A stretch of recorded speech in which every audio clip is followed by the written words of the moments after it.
I suppose completely unsurprisingly, keep my remarks to very, very few subjects, but completely dominated, of course, by events in the Middle East. So just start off with what everyone knows, but you have to say it. And that's, first of all, the US-UK airstrikes on, I'll call it North Yemen, because I can't stand the BBC talking about Houthi rebels when they control, Houthis control the capital and the vast bulk of North Yemen. Either way, we also have US, not UK attacks in Syria and Iraq. And whereas 36 targets were hit in North Yemen, it was 83 targets in Iraq and Syria. Why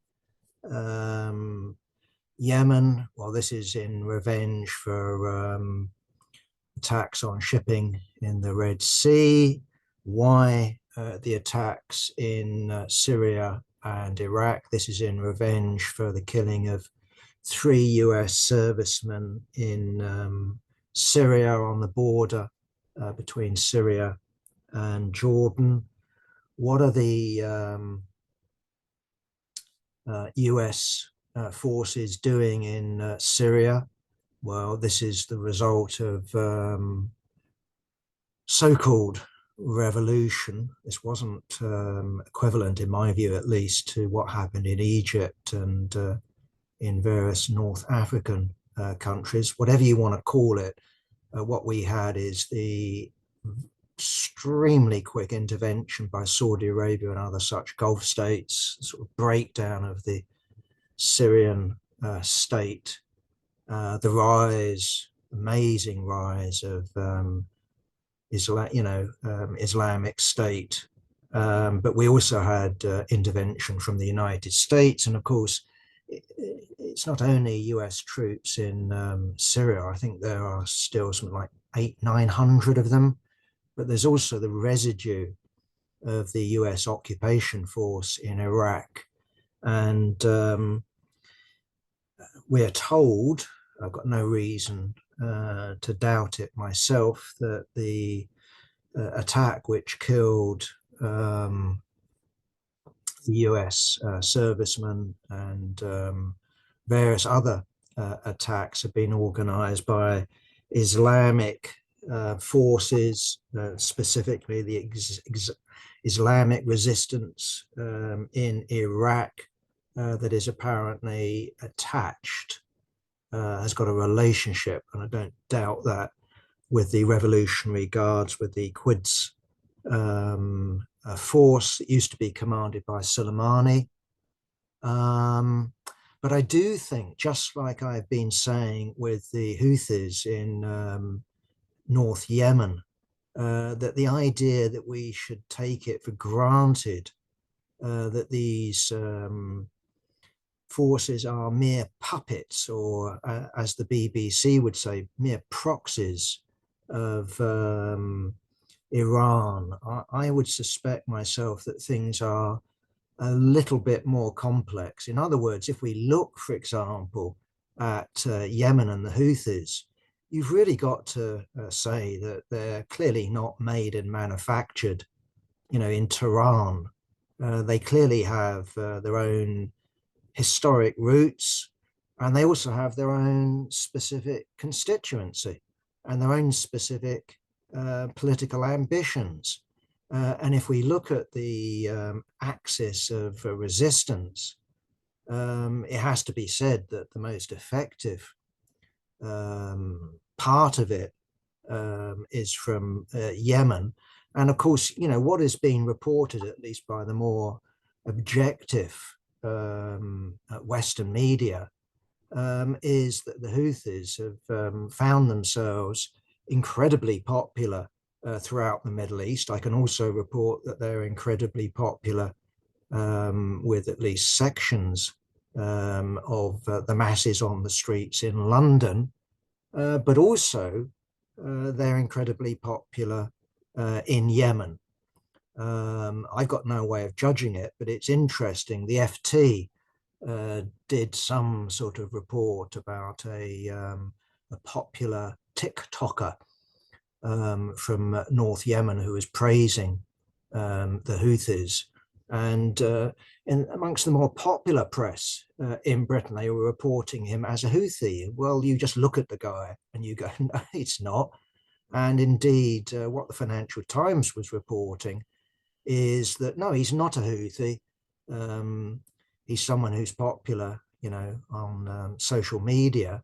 And he was praising the Houthis. That's the point that we need to understand. So in the same way that we need to understand the Houthis are not simply acting as pawns of Iran, we also need, I would suspect, to understand that the Islamic resistance in Iraq also has its own constituency, also has its own motives. And amongst the motives there will be the deeply unpopular nature of the continued presence of US forces in the country, in spite of repeated requests from the government in Baghdad for them to leave. Now, of course, we all know that the American invasion, I'll call it an American invasion, that overthrows Saddam Hussein, didn't bring,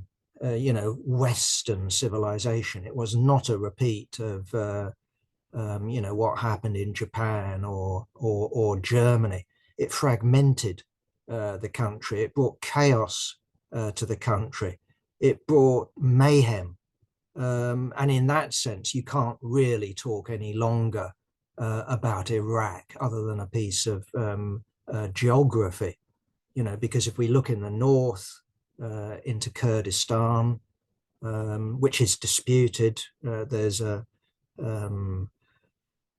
I'd call it an autonomous government. If we look around the rest of the country, what we're talking about is fragmentation. And nonetheless, the government in Baghdad has called for America to take its troops out. So, in other words, if we take this Islamic resistance movement, taking a potshot at them every once in a while, the idea that that's deeply unpopular, on the streets of Baghdad or Basra or other Iraqi towns and cities, I would suspect that would be false. I suspect myself it would be the opposite.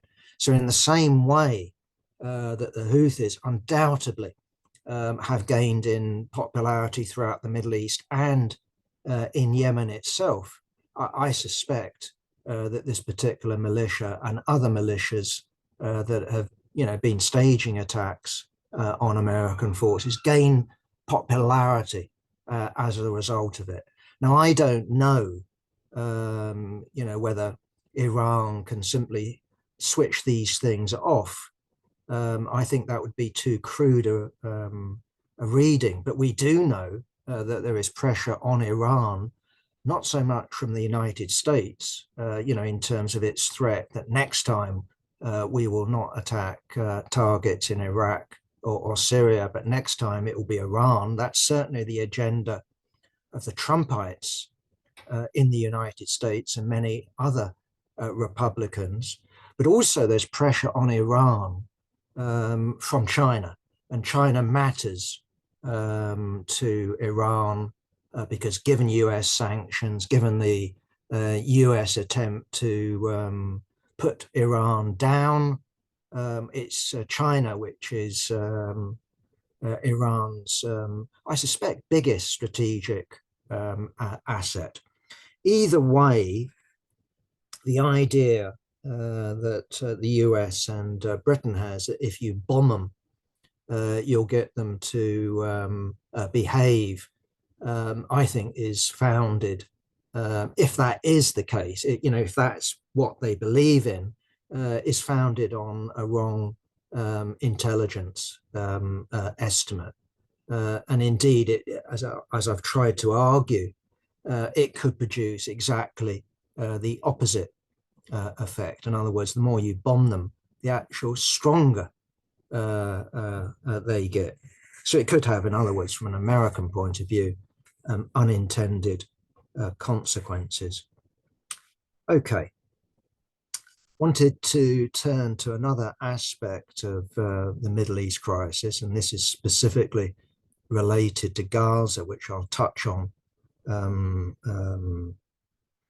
further on. But this is the joint declaration that's been produced by political appointees and civil servants. I call them civil servants. I use the sort of British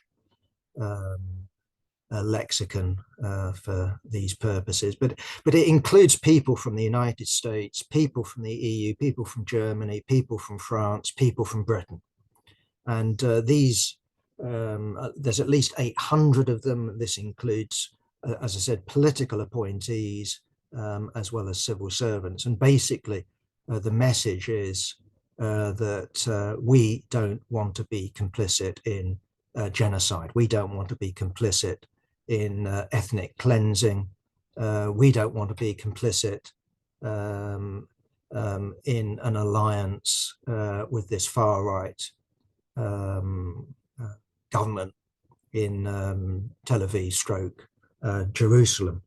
Now, I'm not saying that this joint declaration is the equivalent that we saw with the Iraq war, where the division in the ruling class went very high.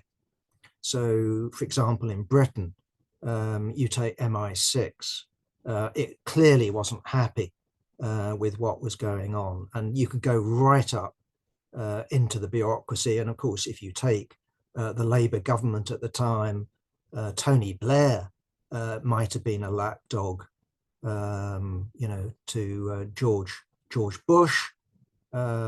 But Cook, his foreign secretary, wasn't happy with it and indeed did the honourable thing and resigned. So opposition to the Iraq war ran right into the heart of the ruling class and the political class. So I'm not equating it with that, but nonetheless, this is a very important development. To break ranks with the pro-Israel consensus from within inside government, from within inside the bureaucracy. This is important. And in my view, these things matter, just like the judgment, an interim judgment by the ICJ in The Hague. It's interesting. If you look at this week's Socialist Worker, I'm told that the argument by Alex Kalinikos in his column is flawed in terms of equating international law with ideology. But the important point about the article by Alex Kalinikos is he's precisely correcting, although he doesn't openly say so, he's precisely correcting the editorial statement in Socialist Worker from the week before, which said, we don't care about judgments by international courts. What matters is how many people come out on the streets and how many people go on strike.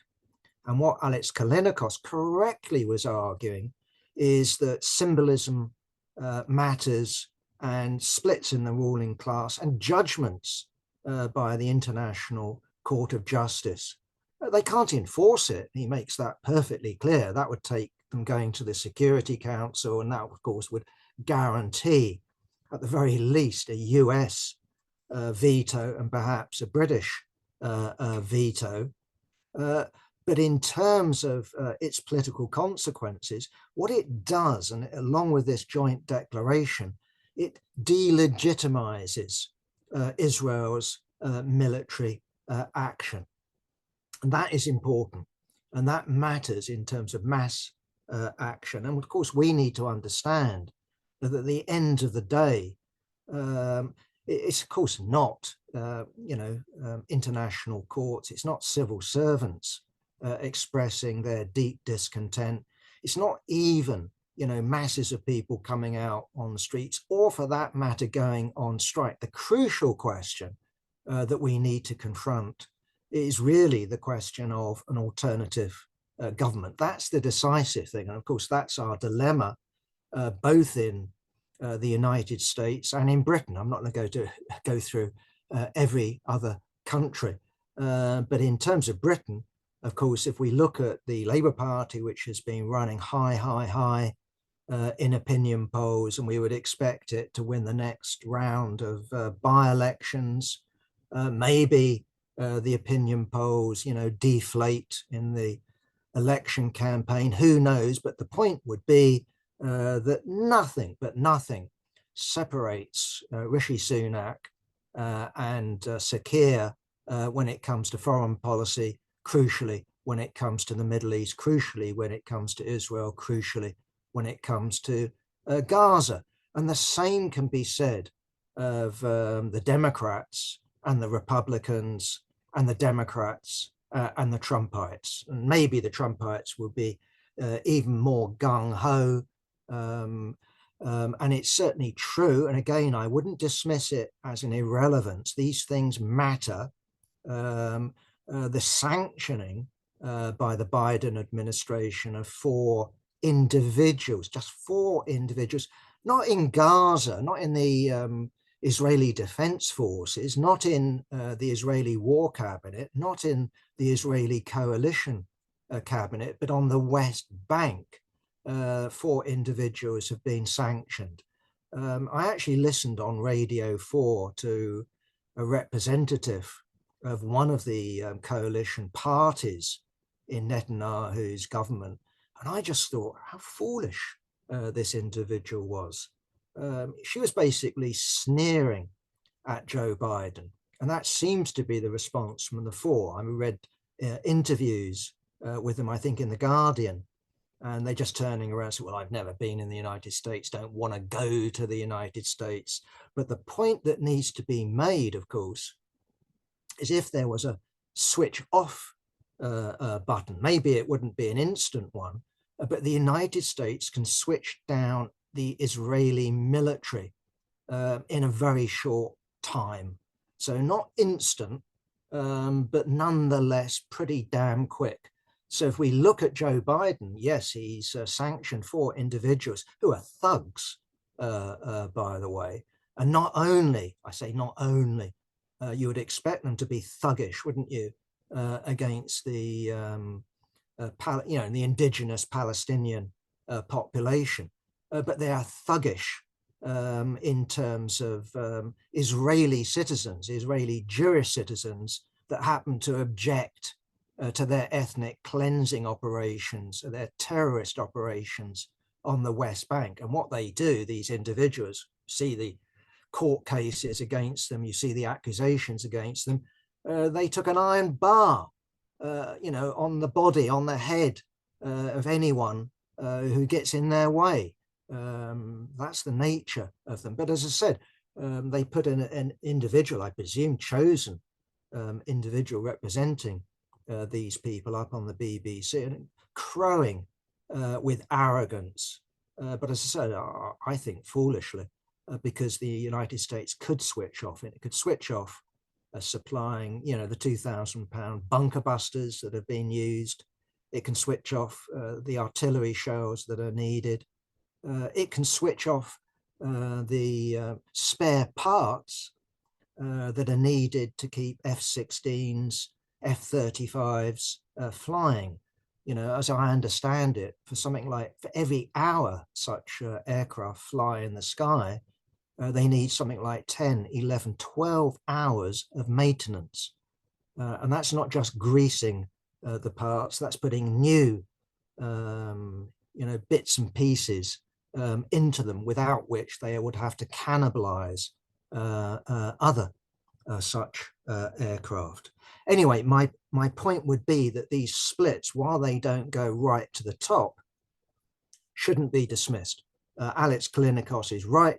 Mike McNair, of course, is right in his current article in the Weekly Worker. But as I say, the significance to me of the Kalinikos article is, although it's not stated, it's a corrective to, I presume, Charlie Kimber, the editor of Socialist Worker, in his editorial last week. So splits at the top matter.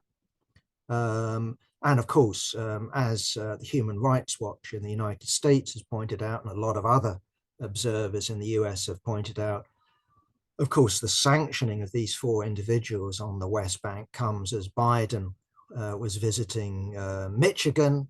I don't know enough about Michigan, but I know now that Michigan contains a lot of people who originate, or families who originate in Palestine stroke Arab countries. So there's an electoral consideration undoubtedly there. But meanwhile, of course, in spite of this joint declaration, in spite of the sanctioning of 4 individuals, the US supplies the bombs, supplies the shells, supplies the spare parts for aircraft, supplies them with missiles, etc., etc., etc.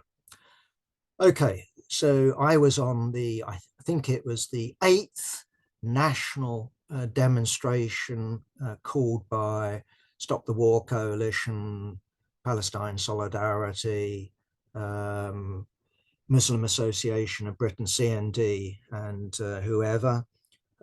Socialist Worker reports 200,000.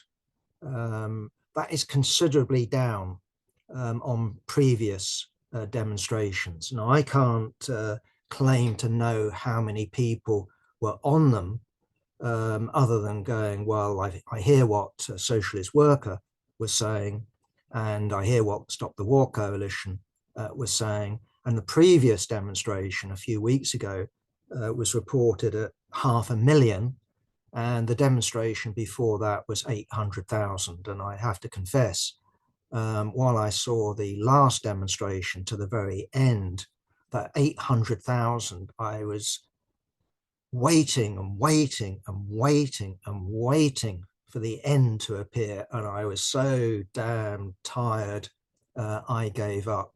This time, I saw it pass me by from the front when I was just at Whitehall at the bottom end of Trafalgar Square.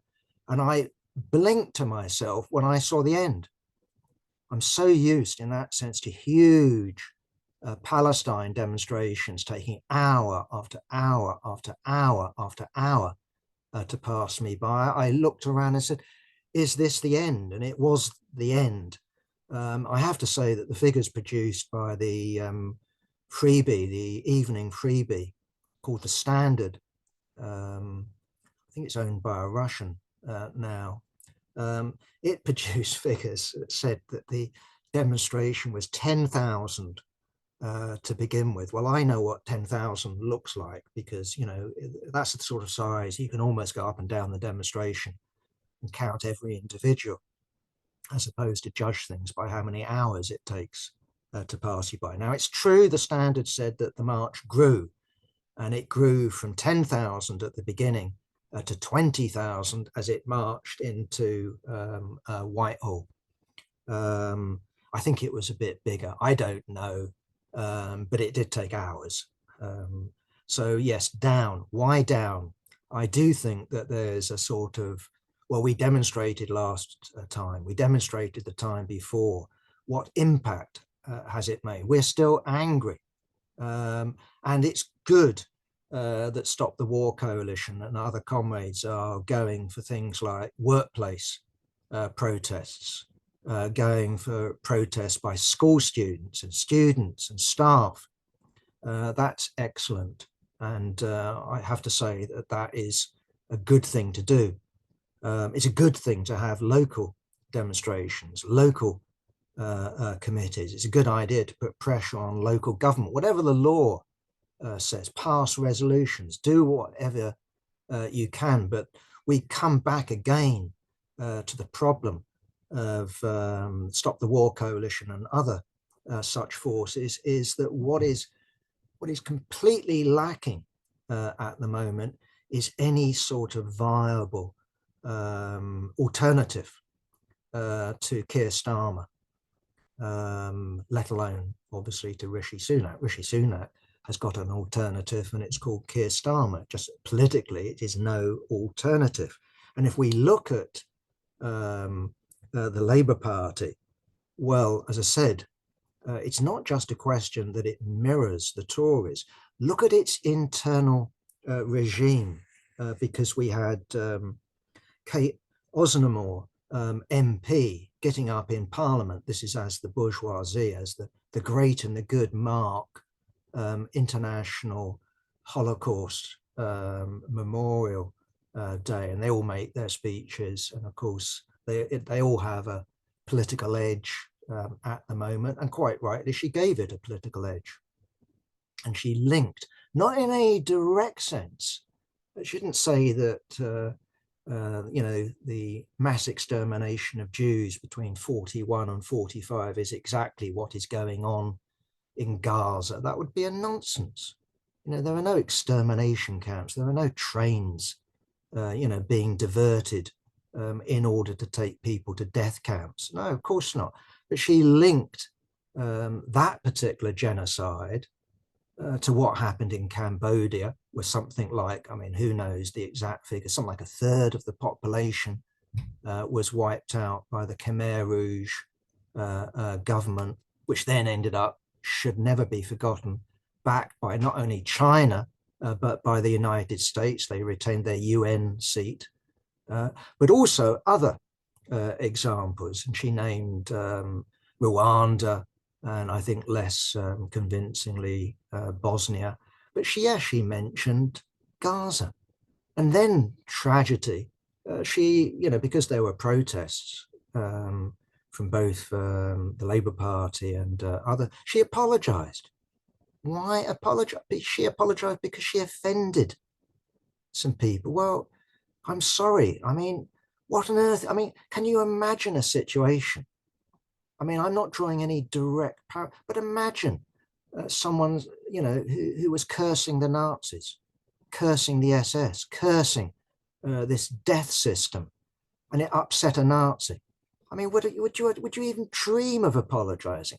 Would you dream of apologizing if you upset someone who is a supporter? I included the United States in China. If I upset the United States in China because I said you backed the Khmer Rouge against the Vietnamese regime change, I wouldn't give a damn whether I offended you or not. And in fact, I'd be glad that I offended you.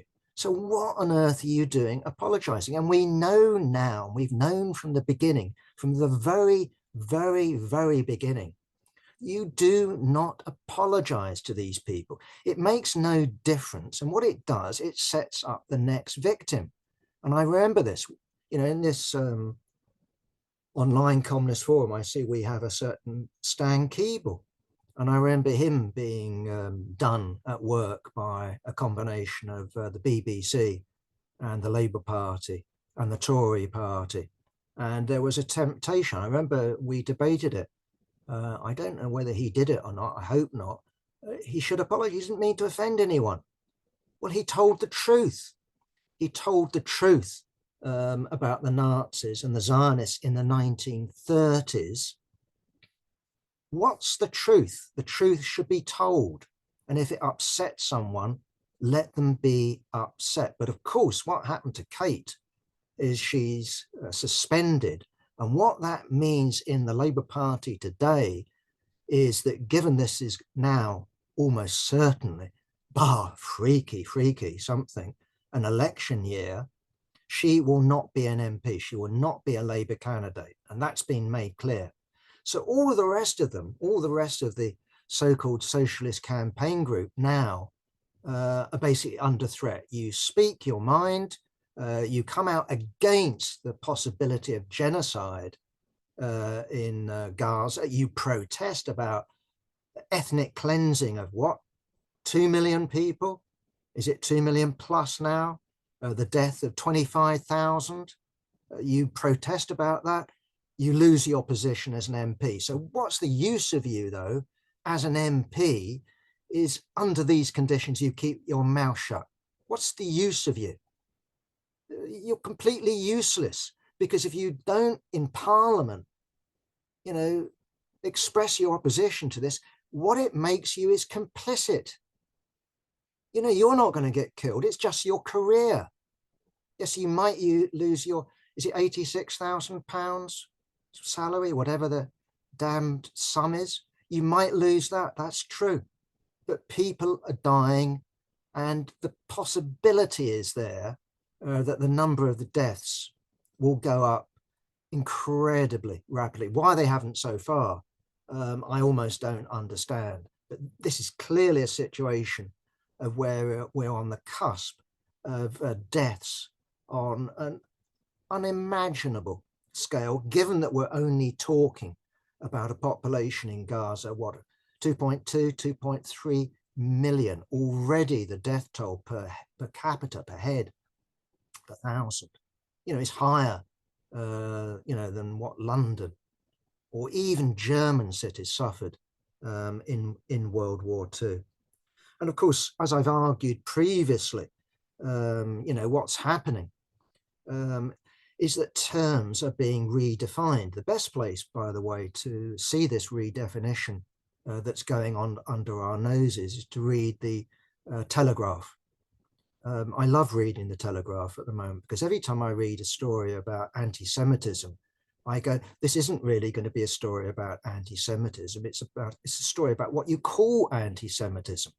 So I've already quoted previously in a online communist forum, Tabitha Shapps, the daughter, poor young woman up there in Leeds University. Fellow students are saying Israel is an apartheid state. This upsets Tabitha so much. But the Daily Telegraph reports it as anti-Semitism. Well, as I've said, well, that would make Amnesty International, Human Rights Watch, various UN reports, Jimmy Carter, and I could go on and on. It would make all of them anti-Semites. And so this week, you know, we have the Telegraph again reporting the demonstration on Saturday. And it said there were anti-Semitic placards. Well, I've already reported to, there I was at the beginning of the demonstration, watching it plow on past at a fair lick into Whitehall. I didn't see any anti-Semitic placards. I didn't hear any anti-Semitic chants, not because people are afraid of the police, which they are, right? But because the demonstrations are not anti-Semitic. And indeed, another characteristic of this demonstration on Saturday, as with the 500,000 demonstration, is the Jewish bloc. And on one of the first demonstrations, our weekly worker sellers actually were told to get together at the Needle on the banks of the River Thames, which was where the Jewish bloc was also a gathering.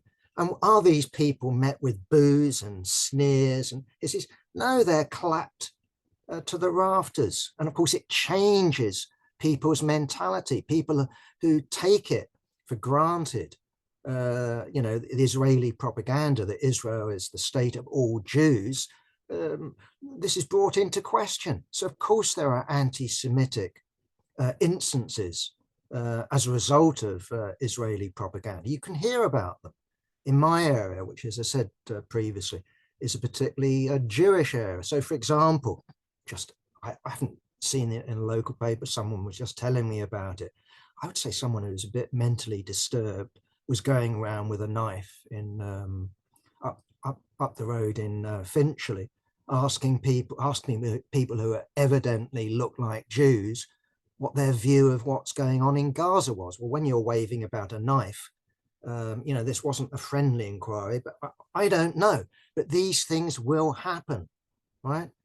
But the more we have, you know, demonstrations such as yesterday with a big militant Jewish bloc, the better. And the more people are on such demonstrations, the more they will overcome backward ideas. And what we have, of course, is a demonstration made up of all sorts of different people, but the overwhelming, you know, characteristic is a mixture of Muslims and secular leftists of one variety or another.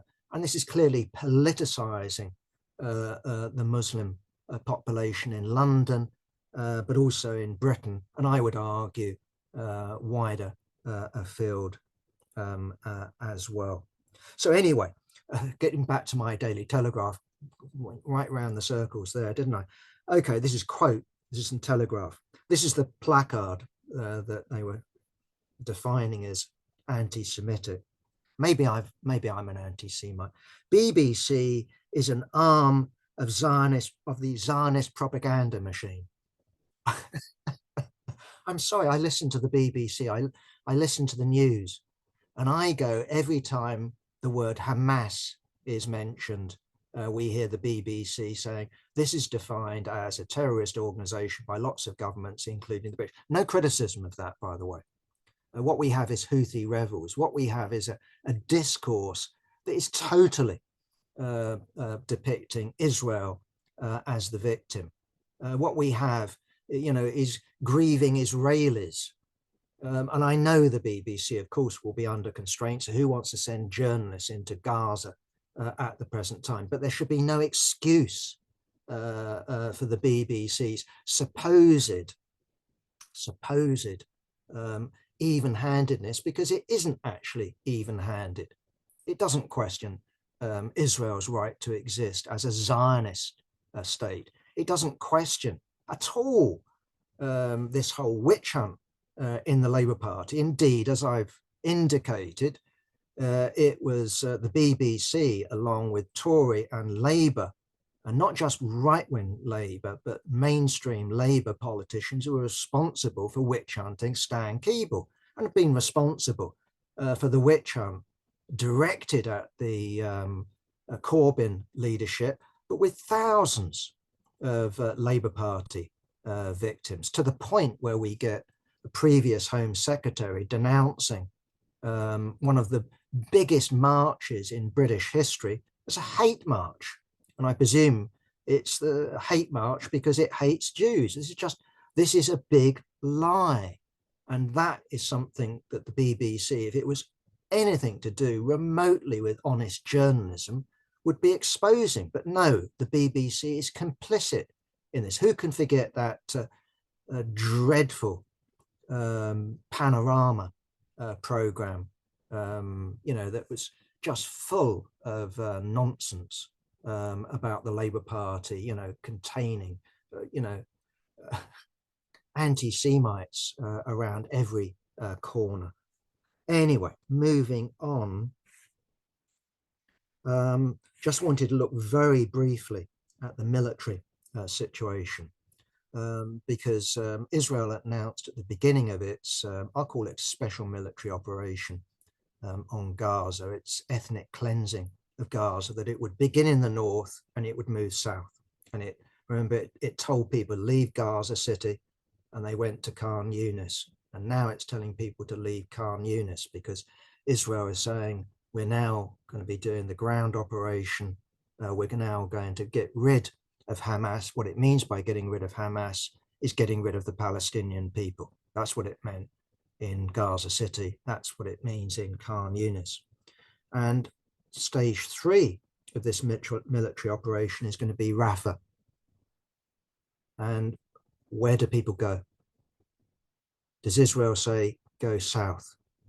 There's no south anymore. This is the border between Gaza and Egypt. Where do people go? Into the sea?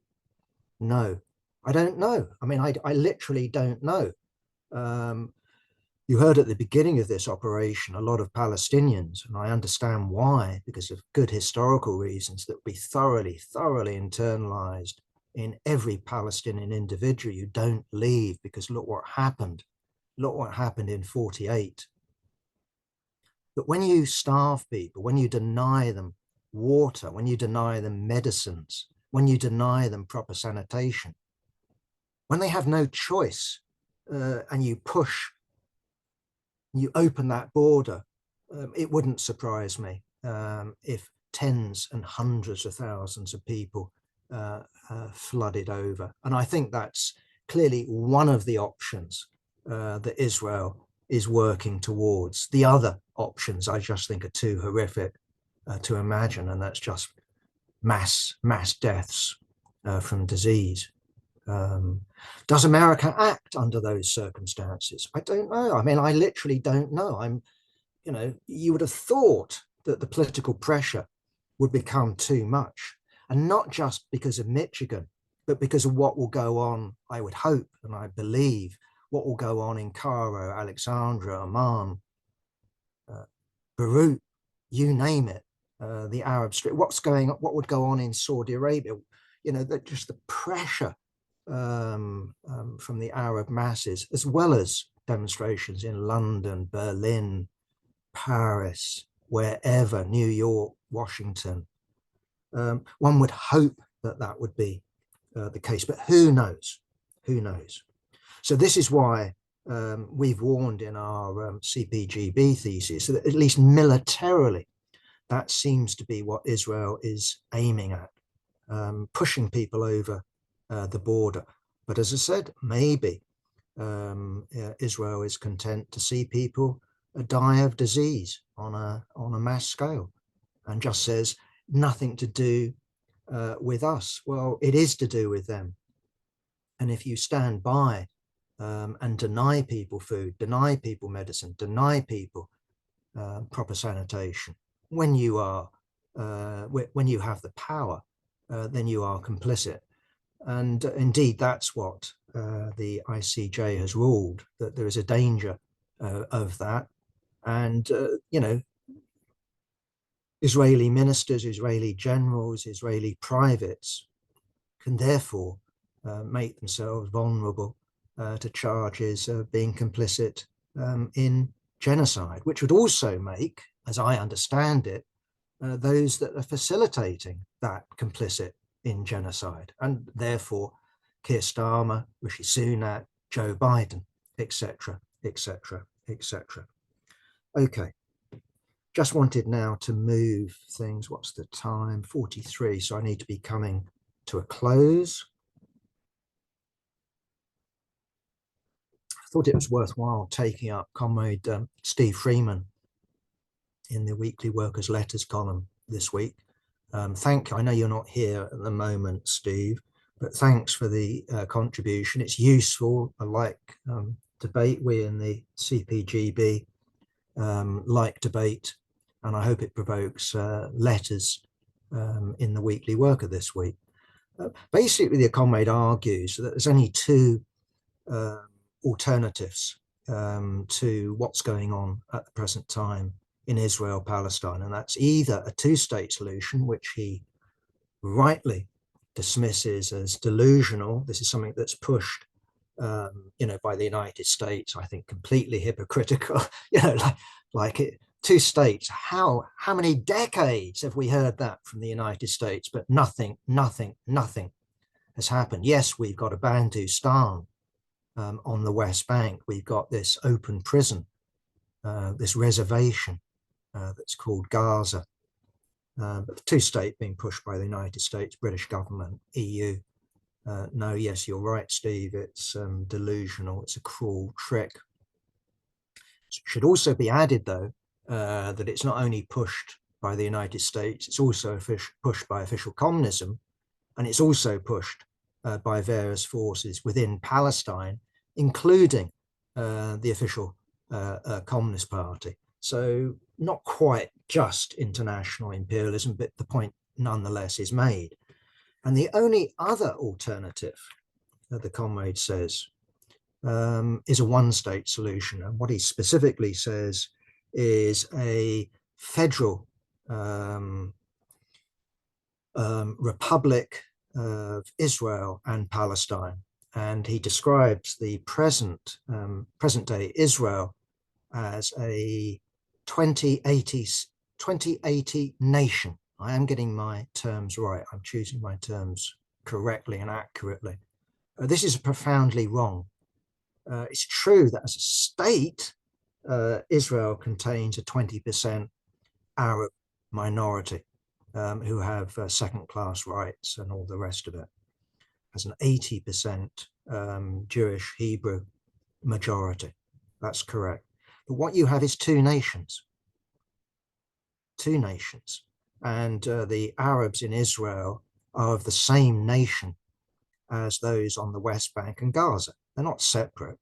They speak the same language, they have the same culture, they have the same sense of identity. And of course, also what we have in terms of Palestine is a wider Arabic identity, not only because of language, but also because of history. And I've already spoken, about Cairo, Alexandria, Amman. If you look at the history of Palestine, Hamas has its origins in the Muslim Brotherhood that was born in Egypt. If we look at Palestine, it was part of the Ottoman province, or it was part of the Ottoman Syria that was divided up after the defeat of the Ottoman Empire in World War I along nice, neat colonial lines by the British and the French. And there is still that identity. After all, if we look at the West Bank, that was part of Jordan in my lifetime. So there is a wider identity, but there isn't one Israeli nation. There's a national question. And precisely, what I would argue is, well, there are many different possibilities. There is a one state possibility, but I just ask myself, how's that going to be brought about? Comrade Steve says, well, it requires international solidarity. And I go, okay, so I'll be on the streets of London, and I'll see you there, Steve. Okay. Meanwhile, what you have is a working class in Israel that gains national privileges from its position as being part of the oppressor nation, not only in Israel, but in Israel, Palestine. It gains special privileges because Israel is the US attack dog in the whole of the Middle East. The United States subsidizes Israel because it's their unsinkable aircraft carrier, because the population, the Israeli Jewish population, is loyal to the alliance with the United States. And what you get is a class dynamic under those circumstances you can observe in other colonial situations, but specifically in Israel, of where those below in the Israeli working class are not to be found on the left, but are to be found on the right. They are going to be the least sympathetic to the rights of the Palestinians. They are the ones that are going to be in competition with worse paid either foreign or Palestinian labor. They are the ones that are going to be voting for the far right parties. That's the politics. That's the dynamic. So Comrade Steve says, well, we in the CPGB are saying that the Israeli working class should sit it out. We've got no minimum program until it's a socialist revolution. That's just not true. We call for the withdrawal of Israeli forces to pre-67 borders, not as a final solution, but that's the call we would make the call for the decolonization of the West Bank. We would make the call for the end of the siege of Gaza, let alone the end of the bombing, let alone for the end of the ethnic cleansing in Gaza. In Israel itself, what would we call for? We would call for the end of the privileges given to the Orthodox wing of Judaism, the discrimination that liberal and secular Jews undergo. So, for example, as I understand it, tell me if I'm wrong, I'm an atheist. How do I get married in Israel? Citizenship rights, all these things. Of course, we're going to have demands around, the fact that anyone who, I don't know, what is it, a quarter? You have to have a mother, grandmother, grandfather who was Jewish to freely move to Israel. What about Palestinians having that right? That is something you would raise as part of the minimum program, but minimum programs are not utopian. And Steve Freeman, seems to regard them. He's saying we're verging on anti-Semitism because we don't give the Israeli working class the right to a minimum program. Well, it's not up to us to grant anything. What we're out to do is map out a strategy for global socialism. That's what it's about. And Steve Freeman reminds me of when I was in the Socialist Alliance and we'd publish the Weekly Worker. And we did one week. We published a Weekly Worker with a back page by a certain comrade who's now back in Australia calling for the end of the Federal Republic. Not Federal Republic, the Federation of Australia. Federation, not Republic, but a republic we called for. And, you know, we were, along with Engels, we were questioning state rights. And we also published, I think, an article calling for a federal republic in Britain between Scotland and Wales. And we called for a unified Ireland. And some bright spark got up and said, look, they've got a different line in each country. And well, that's precisely the point, because each country is different. And the idea that you go and you've already worked out your blueprint is truly stupid. I think Tony Cliff made the joke, didn't he, about navigating, you know, the modern post-World War I using the transitional program. He said was the equivalent of navigating the Paris metro with a map of the London Underground. Well, the map of the London Underground is pretty useful when it comes to London, but don't transfer the Paris metro onto London, you'll get lost. And that's the point of it. So of course you need a specific program. And our strategy is precisely based on the idea that the only way we can gain a democratic, civilized solution here is to win the consent of the Israeli masses, which means offering them something. And it means offering them precisely the chance to be part of the ruling class, as opposed to losing their national privileges, which would be inevitable under a one-state capitalist solution. And of course, for us, the minimum program and the maximum program are not separated, you know, by some sea, some, you know, Atlantic Ocean, some Berlin Wall or something along those lines. Inevitably, if you look at our minimum program, we are well aware that many aspects of the minimum program can only be realized with the rule of the working class, with a working class government. We don't know that. What we put forward in terms of the minimum program is demands that are realizable under capitalism. And that's why precisely we put forward our regional strategy when it comes to Israel, Palestine. It has to be seen as part of the Middle East. Another possibility that Steve Freeman hasn't considered, not that we would include it in our program, of course, you're no doubt right, and that's the possibility of a Muslim Brotherhood regime in Egypt that really comes to power, that takes over the army. That's a possibility. There's all sorts of other solutions, but so we're putting forward, from our point of view, the most civilized solution, the one that provides the shortest distance to socialism. Because unlike Steve Freeman, we haven't given up on socialism, we haven't given up on communism. And indeed, when I look at the world today, not least when it comes to the climate crisis, how on earth is anyone seriously envisaging you can overcome the climate crisis and, you know, maintain capitalism? I don't think it's possible.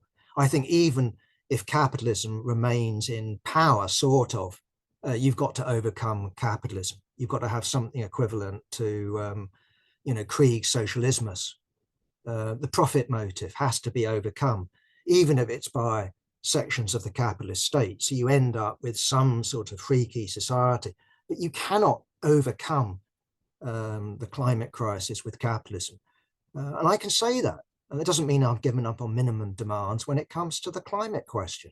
So we need the minimum program, yes, to train the working class, but we also need the maximum program to make sense of the minimum program. We are communists. We're not radical Democrats. We're radical Democrats plus. That needs to be understood. Anyway, finally, in my last 4 minutes, try to be brief. We do have history being made over the other side of the water in Belfast, in Stormont. Here, after all, after the end of the Irish Revolution, okay, cut short, we all know that, we had the creation by the British imperial authorities in conjunction with the Allies in the north-ish of Ireland. I'll call it Ulster for the sake of, I'll call it Ulster for the sake of brevity, but making the point that, of course, what was involved wasn't Ulster, but was 6 counties of the province of Ulster. And indeed, what happened in the creation of Northern Ireland wasn't just the dividing up of counties, was instead of getting the straight lines that we saw in the Middle East, we got the most higgledy-piggledy lines to ensure the maximum territory and the maximum population that was Protestant in what is called Northern Ireland. Why call it Northern Ireland in inverted commas? Because actually the northern part of the south is actually more north than the north of Ireland, if you see the point. Anyway, that one aside, here was going to be a Protestant state for a Protestant people. And the geography seemed pretty damn secure because it was not a 2080 state. I don't know about the origins, but in my lifetime, it was a 2/3 third state. Well, now we have, roughly speaking, I don't know what the latest census will reveal, but roughly speaking, a 50-50 state. And of course, what we have in Northern Ireland's jolly good PR system is Sinn Féin, amazingly, for the drafters of the Good Friday deal, being the biggest party, and amazingly for the drafters of the Good Friday deal, the DUP, Ian Paisley's, Mr. No's party, being the second party. Okay, so what we have, I'll be very brief here, we're having an article in this week's paper, but what we have from Sinn Féin is the idea that because of this, and it is history, Sinn Féin, Sinn Féin IRA, good God, not just they call them nationalists, by the way, now in BBC. They're no longer Republicans. I just noticed the name change. What? Used to be the SDLP that were the nationalists, and then we had the Republicans. So Sinn Féin are now nationalists. I don't know what the difference is.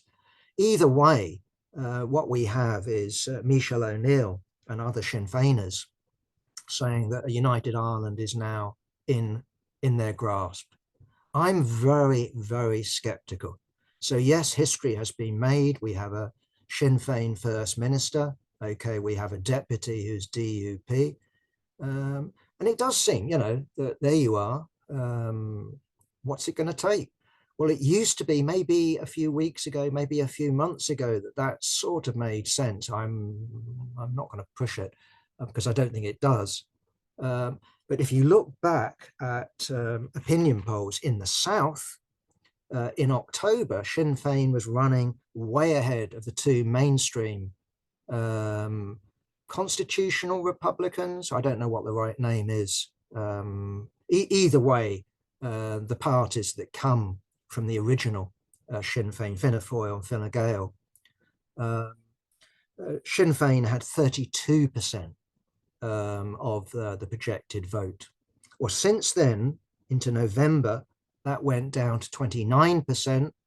This last month, it went down to 25%. Now, I've only done some reading in the mainstream bourgeois press, and I'm told it's the migration question. I don't know, but clearly that's an important question.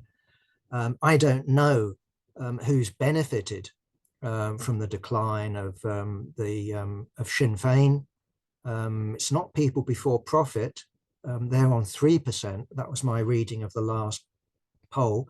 But what it makes is at least the possibility of a Sinn Féin government. Add this, add that, add bloody everything else. But what needs to be understood, in my view, about Irish unity, it's not up to the First Minister in Stormont. It's not up to the Prime Minister in Dublin. getting together and saying, look, we're both Sinn Féin, we both want Irish unity, let's get together and see to it. What we have is a Good Friday deal that says that for there to be a border poll, there has to be agreement with Westminster, let alone others, right? And all I would argue is look at Scotland. Look how long Scotland has had at least half the population in terms of polls wanting independence. Look how long they've had a SNP government. Look at it now. Look at the possibility of dirty tricks. I don't see it. The idea that British imperialism would withdraw from Northern Ireland in the same way that it withdrew from Basra after the Iraq War, or Aden, or Egypt, I think is delusional. Northern Ireland is part of the UK state. It's an integral part of the UK state. It's also part of British imperialism's strategic geography. Now, all states have a habit of invading neighbours in order to protect themselves. We're threatened by our next door neighbour, so in order to protect ourselves, we invade them. Big powerful states have been doing that a long time, and not just the British state, but the English feudal state grew in part because of land hunger of the aristocracy, but also because of strategic considerations, and that carried on into modern times. So in other words, if you looked at the soft underbelly of the Hanoverian regime, it lay in Ireland or in Scotland, right? If you look at it in modern times, the underbelly was German support for Irish nationalism. Well, of course, there's no longer, the German Reich. There's no longer Hitler. But the idea that British imperialism would say everything's now hunky-dory with Europe, I don't think is a serious argument. In other words, it's not just going to be the politicians, it's going to be the generals that are saying no to any proposed Irish unity, and they will be conspiring to put in place barriers, and that needs to be understood. So yes, in terms of the possibility of Irish unity, it clearly has increased, but we need to understand that we're not on the edge of anything.